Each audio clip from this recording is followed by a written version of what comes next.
Charqui Ollendau, mensaje.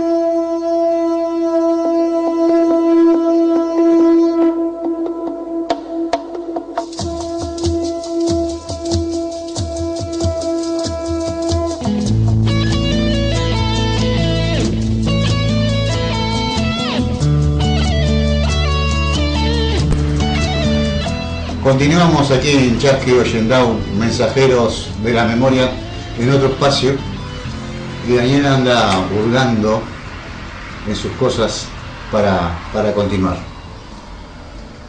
Bueno, damos por finalizado el tema anterior y enfoquemos la memoria, Daniel, a un hecho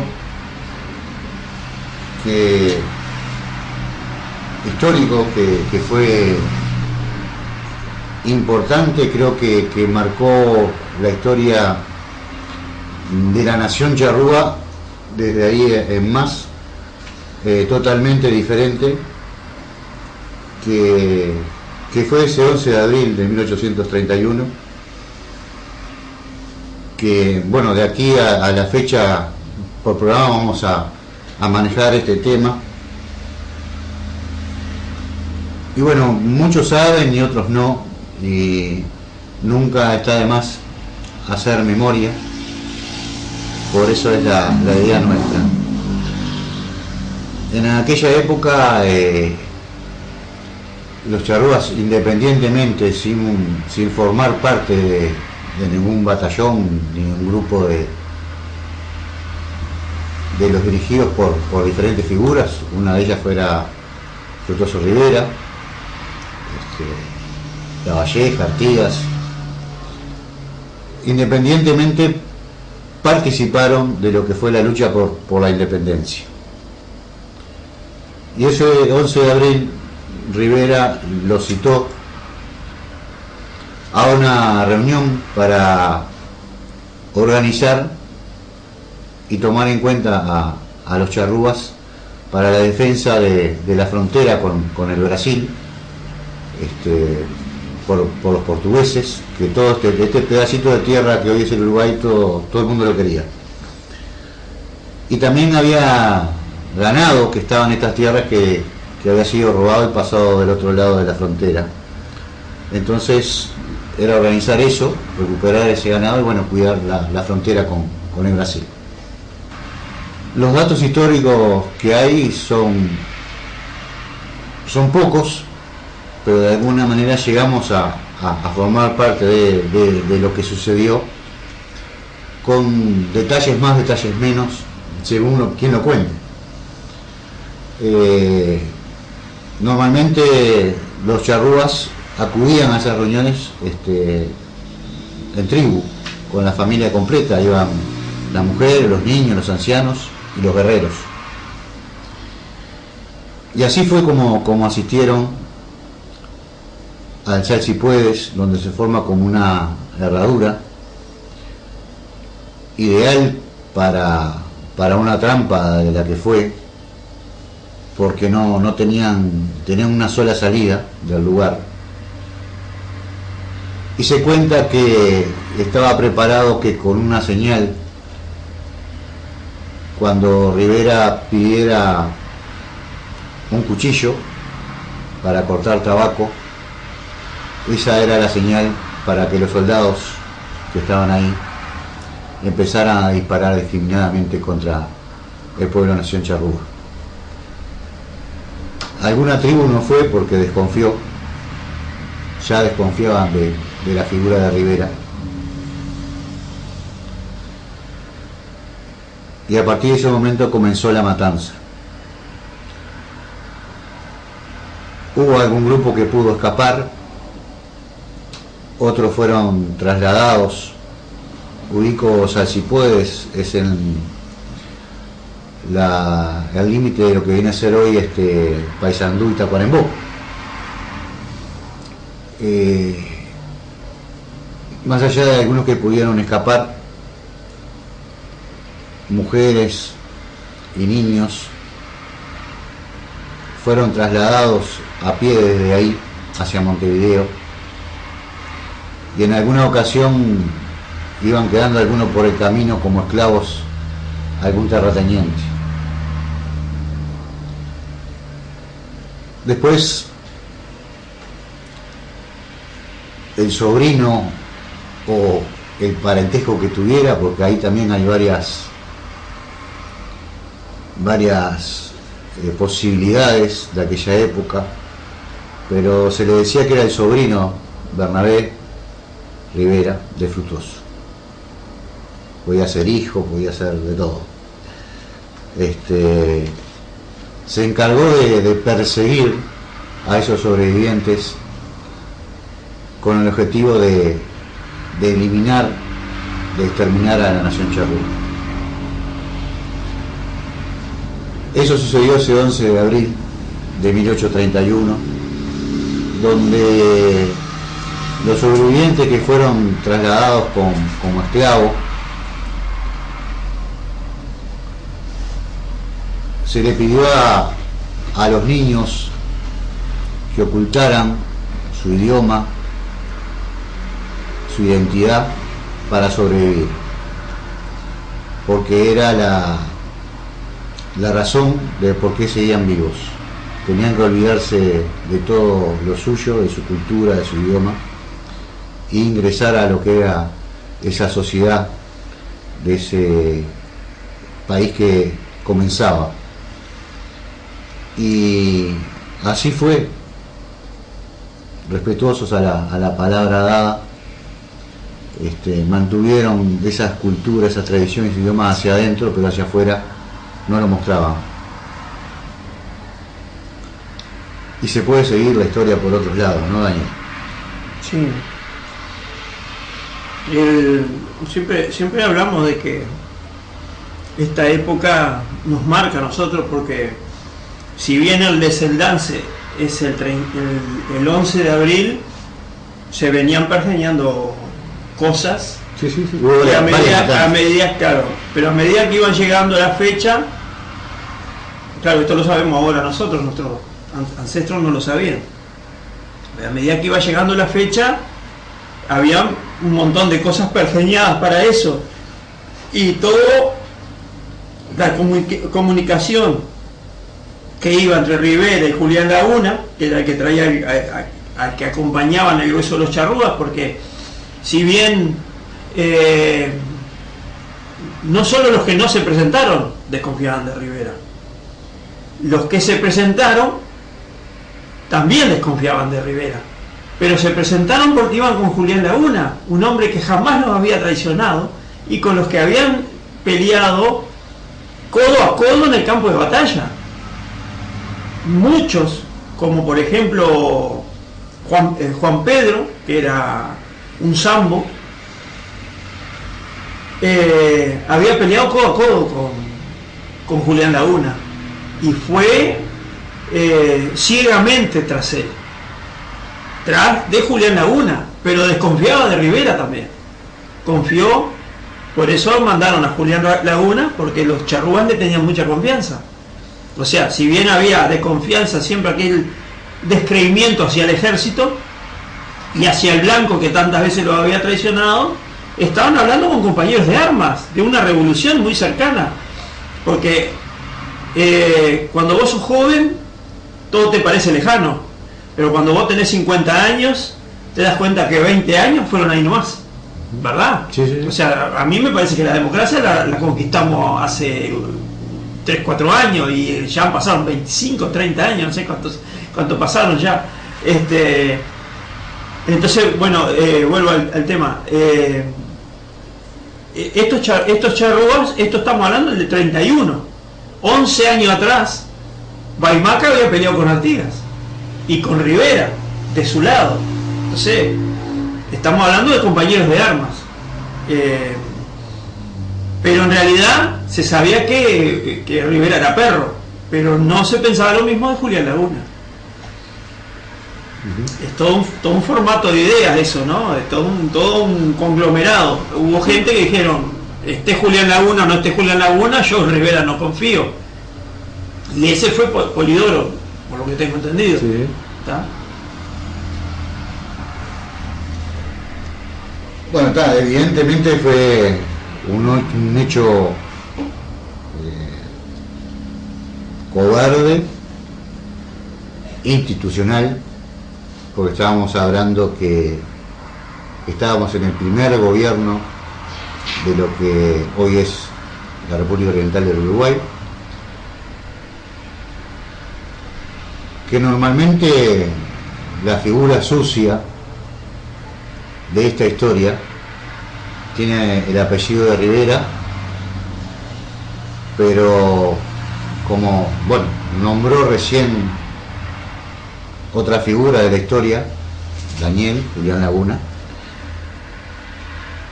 todos estaban sabiendo y supieron esto,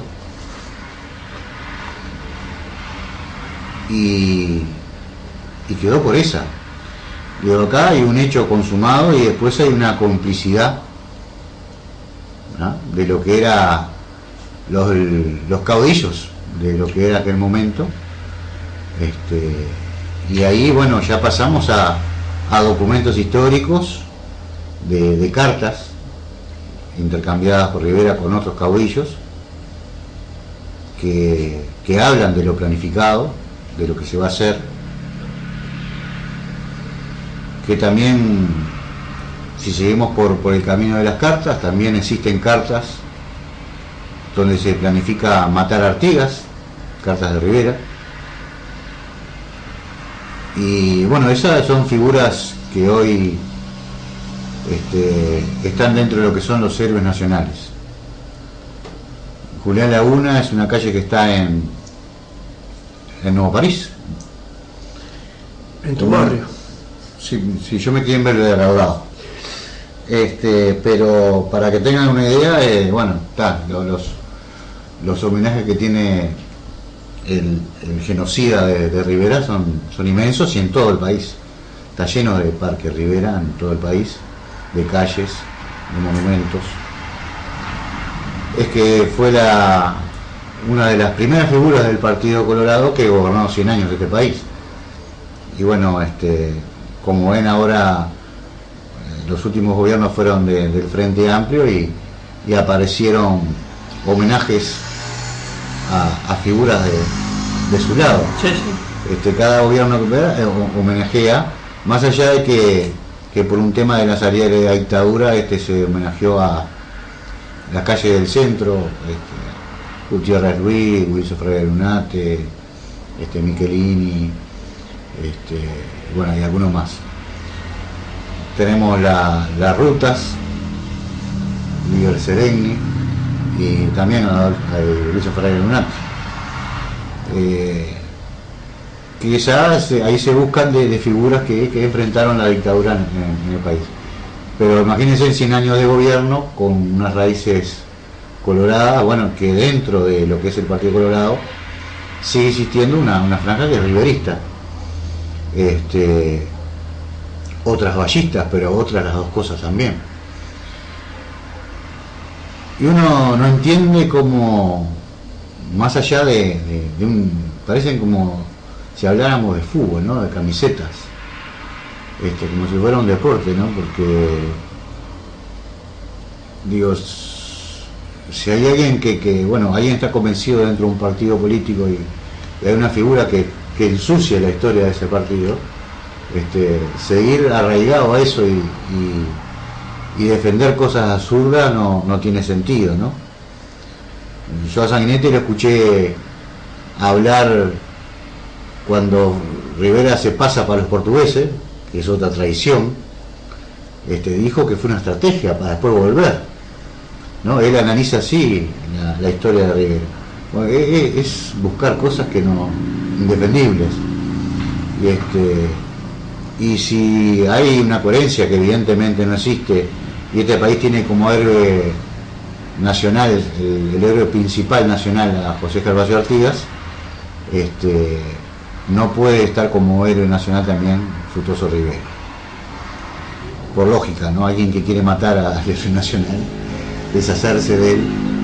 Y bueno, fue traicionado por todos lados, tanto los charrúas como el pensamiento artiguista, no solamente la persona de Artigas. Y esto se transformó en otra cosa totalmente diferente, ¿no? Dejamos sí de ser una colonia interna para pasar a ser una colonia externa, ¿no? Proveedores de materia prima. Y uno mira ahora y en el hoy seguimos siendo proveedores de materia prima. Y mirá hasta dónde llegó la memoria, ¿no, Daniel? Ricardo, antes de saber todo esto que sabemos ahora, antes de haber podido reencontrarnos como pueblo, como descendientes, como charrúas, digo las palabras como la memoria lo marca, ¿no? Primero descubrimos una cosa, después descubrimos otra y después nos dimos cuenta que éramos, ¿verdad? Bueno, antes de entrar en esto, ¿tú sabías lo que era una jarana? No. Mirá vos. Yo durante toda mi vida no supe de dónde venía la palabra, pero siempre supe lo que era una jarana. Yo siempre Jarana sí, jaraná no. Me confundí. Jarana es una fiesta, una joda. ¿Y de dónde viene la palabra? Sí, viene de ahí. Es la palabra charrúa, sí. modificada tal vez con el uso del tiempo, o tal vez no, tal vez también se dijera así, no importa. La cuestión a lo que yo voy es que es una palabra charrúa que sobrevivió sin que, y el pueblo la usó siempre sin que supiera de dónde provenía, pero sí de dónde se heredó esa palabra. Los primeros documentos de este país, cartas mediante de Rivera y Julián Laguna, al hecho político, digamos, al programa militar, se le llamó la jarana de los charrúas. ¿Sabías? Sí, porque están los documentos. Los puso Pizarro en la mesa. Empezó como la reunión empezó como una fiesta con comida y todo. Sí, está bien, pero la realidad es que entre ellos, militares, el nombre que se le usó que se le puso, por ejemplo, el ejército norteamericano ahora, cuando cazó a Bin Laden, le habían puesto Operación Jerónimo, ¿tá? Bueno, acá la operación se llamaba la jarana de los charrúas, era la organización de la fiesta de los charrúas para terminar la matanza, pero se le llamó así militarmente, era el nombre militar de la operación, podrían haber dicho Operación Gaviota del Norte o Operación El Desplume, no, le pusieron la jarana de los charrúas. O sea, fue un hecho cruel y totalmente pensado para hacerlo así. A veces se compara lo que no se sabe, cómo habría sido, tal vez hubiera sido igual, tal vez no, que hay un comunicado de cuando todavía era cuando fue candidato, eran dos candidatos, ¿no? Lavalleja y él, a ser el primer presidente de la República. Por sus maniobras políticas, Rivera terminó con una mayoría abrumadora en el Parlamento y fue elegido él, porque antes el presidente no lo elegía el pueblo, lo elegía el Parlamento.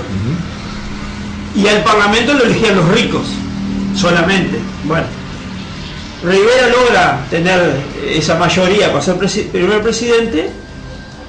Rivera, Lavalleja lo primero que le pide es que ponga en orden a los charrúas que no dejan vivir en paz, a los charrúas y a los malhechores que están en el norte, que no dejan vivir en paz a los hacendados.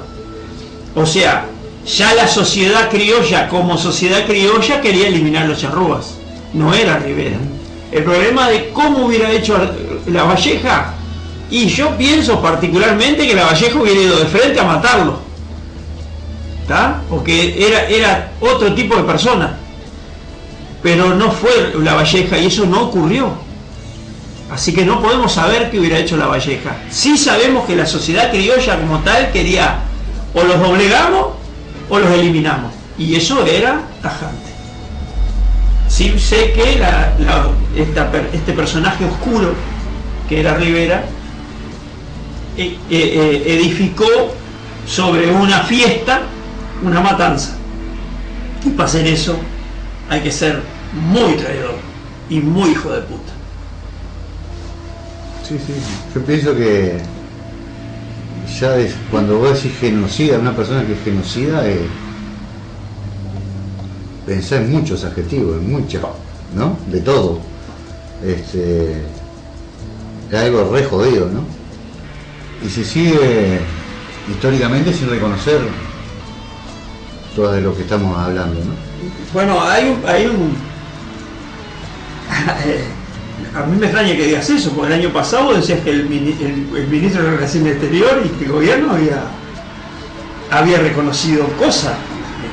Yo sigo insistiendo que hicieron una maniobra electoral y me queda cada vez más concreto. No y más que hoy demostró esa persona que hizo toda esa movida electoral desde mi único punto de vista en el momento. Vos desconfiabas por otras cosas, porque había dicho genocidio, porque había hecho exterminio, porque había pedido disculpas en un foro internacional y no a nosotros. Vos manifestabas eso, pero el único que manifestaba que era una maniobra electoral era yo. Y quedé solo en el hecho. No, pues yo después vos cuando ya hablamos vos empezaste a verlo, pero en el principio fui el único que parece que lo vio. Yo no tuve dudas de lo que planteaste. Hoy por hoy, ahí está, pero cuando te lo planteé, sí, bueno, sí. Hoy por hoy el tipo está de jefe de la OEA, la oficina más ¿cómo se dice? La oficina más que actúa como secretaría del imperio, está de jefe más ahí. al norte. Ya se olvidó casi de las cosas que había prometido, porque no cumplió ninguna, salvo poner a Mónica donde está Mónica ahí, pero no sé si tiene cargo o no, al final, no sé. Sé que tiene un lugar ahí por lo menos, pero ya se olvidó de todo lo que prometió. Y el Estado nunca te va a pedir perdón oficialmente en la sede de un partido político, que es lo que estábamos hablando recién de Sanguinetti, jugado hacia el lado de Rivera. ¿Por qué? Pero por lo menos está jugado hacia un lado. Este tipo nos falseó mal, nos llevó a un lugar partidario para pedirnos perdón en nombre de un gobierno que jamás sacó un edicto diciendo que nos pedía disculpas o perdón por el genocidio. Fue una cosa personal, y no creo que fuera personal, creo que fue una cosa estudiada en el conjunto del Frente Amplio para conseguir, porque ya por lo menos, que ese es el único triunfo que sacamos de esto, somos una fuerza electoral los charrúas. Ya nuestro voto no decide una elección, pero hace fuerza. Ya somos unos cuantos. Últimamente, eso significa un reconocimiento tácito, porque por los hechos nos han reconocido que nos tuvieron que intentar engañar para que lo votemos. ¿Sabés cuál es el tema? En las Naciones Unidas este hombre dijo en nombre del gobierno y del pueblo uruguayo. Fue el pedido de perdón. Sí. Nombró al gobierno y al pueblo uruguayo como una autoridad de ministro de Exterior.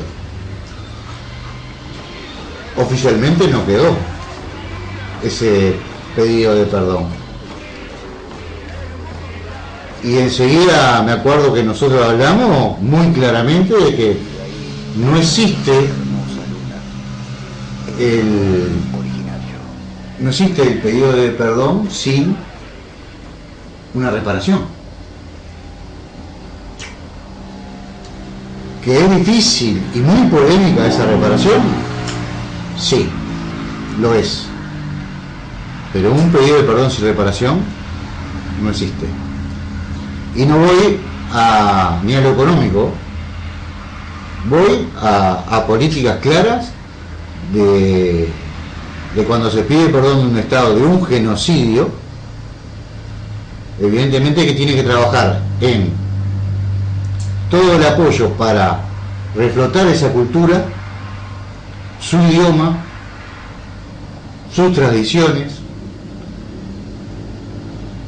un apoyo a nivel cultural mínimo. Ya no pasa a un tema más escabroso, el tema tierra, el tema no, pero sí esa cultura que también no solo fue genocidio, fue culturicidio. Entonces, es evidente que uno no puede decir el Estado uruguayo fue responsable de esto, bueno, hacete cargo. Mínimamente, ¿no, Daniel? Consulta, Daniel. Dime. Tenés para compartir cosas, porque se nos está yendo la hora. Para dejar los espacios correspondientes. ¿Fogón? Bueno, ¿Artigas yo- o una de las dos? Yo quería compartir algo de Artigas, pero en realidad no lo encontré y me parecería absurdo hablar sobre el hecho sin las palabras del propio Artigas. Entonces, sí voy a leer un mensaje para terminar este espacio. Vamos a terminar claro. con Artigas este espacio, Claro. para que sepamos que siempre hay esperanza. En este caso, voy a caer de un mensaje de Artigas a sus tenientes. Él les dice: yo no tengo enemigos sino los que se oponen a la pública felicidad, y que serán únicamente mis amigos los que contribuyan a fijarla. Los hechos, los que forman los hombres públicos, y la voluntad general decidirá el que sea digno de esta confianza. Artigas. A veces esa frase de yo no tengo enemigos sino los que se oponen a la pública felicidad la leemos todos los días de repente, pero si vos lees eso solo, es brillante, pero lo brillante de Artigas es el resto, lo que no nos leen. ¿Quiénes son sus enemigos? Sí, pero ¿quiénes son sus amigos? ¿Que Artigas estaba peleado con el mundo? Artigas nos dividía o nos quería unir. No, nos quería unir. Artigas no es que quisiera un mundo de pobres, no es que quisiera un mundo de ricos. Él sabía que había cosas que se necesitaban unas a otras. El pobre no necesita al rico, el rico necesita al pobre, pero tiene que haber una retribución justa para que unos se alimenten y los otros también. Y eso era lo que quería Artigas. Artigas en ese momento no quería un socialismo de eliminar a los ricos, no, nunca planteó eso. Lo que quería era justicia. Si había gente que podía tener tierras y había gente que tenía demasiadas tierras y ni siquiera era criollo, era un mal europeo, que la repartiera, ¿verdad? Para que creciéramos todos. Bueno, hay que leer a Artigas todo para saber lo brillante que era, porque con las frasecitas cortas, no. Cuando uno lee el discurso que dio en la Quinta de las Paraguayas, mi autoridad emana de vosotros y ya cesa ante vuestra presencia soberana, es fabuloso, pero lee para abajo y vos sabés que es 10 veces más fabuloso lo que no nos dicen. Sí. Quería terminar con esto porque como tuvimos la presencia de esa alma negra que todavía anda boyando en el Uruguay y que hasta que no se haga justicia y esa alma negra no descanse en paz, va a seguir haciendo daño. Quería traer esta alma que también estaba sin descansar en paz, pero muy lejos de acá, en Paraguay. Cuando llegue, vamos a vivir en paz.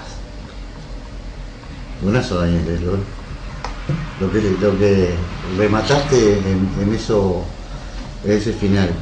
A mí, yo las frases de Artigas que normalmente encabezaban alguna participación de él, lo que venía después es la letra chica, ¿no?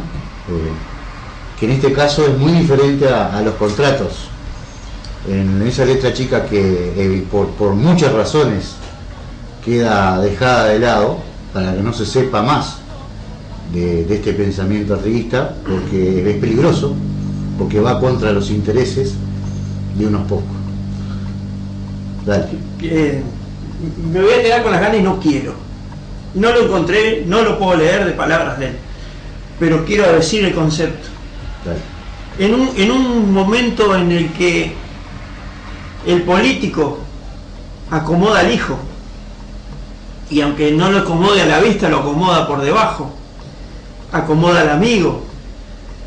Artigas, y es el mensaje que quiero leer, para financiar su revolución en un aspecto volvió pobre al padre. El padre, que era uno de los terratenientes más ricos, porque eso tampoco lo dice la historia, porque si no es un contrasentido, y entonces los que tiran, los que ven desde nuestro punto de vista tampoco lo dicen, porque si no dirían, Artigas era hijo de un rico, y no lo quieren decir. Entonces, el padre que acumulaba la mayor, no la mayor riqueza, pero mucha riqueza, y tenía grandes caballadas, Artigas le empeñó todo en la revolución, y el padre, que entendió la revolución a pesar de ser hijo de español, le entregó todo al hijo. Cuando Artigas estaba en la cúspide de su poder, gobernando en purificación, un tipo que podría haber dicho, bueno, mándenle tantos caballos a mi padre y demarcarle un terreno y decirle, bueno papá, te devuelvo lo que le diste a la revolución. El tipo, con una humildad impresionante, que por eso quiero leer la carta de él, le manda una carta al Cabildo de Montevideo pidiéndole que se acuerde de su padre y que él no va a hacer nada por su padre, él no le va a devolver nada a su padre, pero que la revolución está en deuda, que le dicten darle algunos caballos o algo para que el padre empiece a formar su hacienda de nuevo. Y el tipo podría dárselo, él era dueño de la república, desde el punto de vista del poder del ejército. Tenía Montevideo bajo sus pies porque ya estaba Barreiro mandando acá, y él, en vez de mandarle al gobernador suyo que hiciera tal cosa para el padre, le manda al cabildo para que tuvieran en cuenta al padre. Esa grandeza de Artigas tampoco nos la cuentan, ¿viste? O sea, nosotros la sabemos, la hemos leído, pero tenemos que buscar dónde. Ni siquiera en las escuelas se habla de eso. No. Y son valores fundamentales. Y prometo que si no la encuentro para la semana que viene, la contaré, un día la voy a encontrar y la voy a leer esa carta. Porque es interesantísimo los conceptos, como él se baja de su pedestal, que lo estaba, y tenía todo el poder militar, y podía, vuelvo a decir, ir hasta un rinconcito, mientras él peleaba por darle a los charrúas al Uruguay, no le dio el padre lo que sí le quería dar a los pueblos que tenían el principal derecho. Y eso marca mucho. Y sí, no lo quiso hacer porque estaba directamente. Ese espíritu lo precisamos acá. Lo precisamos acá de vuelta. Vamos a la pausa. Buena memoria, buena Ollendau. Chasqui Ollendau, tejiendo hilos de la comunicación indígena.